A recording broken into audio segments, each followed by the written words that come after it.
টুবু বাপির সাথে কথা বলো।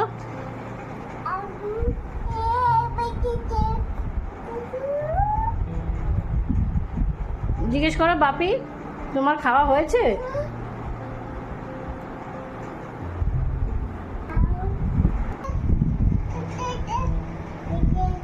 হ্যাঁ, মাসিমণির সাথে কথা বলো।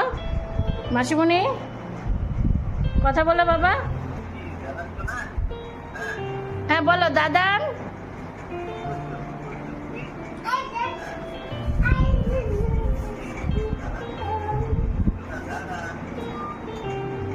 আচ্ছা, তোমরা সবাই ভাবছো তো আমাদের ছোট্ট টুবু সোনা এখন অনেক বড় হয়ে গেছে। ঠিক তাই, টুবু কিন্তু এখন অনেক বড় হয়ে গেছে। কি করে বড়দের মতো ফোনে কথা বলতে হয়, আবার কি করে মাম্মামকে হাম্পি খেতে হয়, তার সাথে আরো কত কিছু টুবু সোনা শিখে গেছে। সেটা কি তোমরা কেউ জানতে চাও?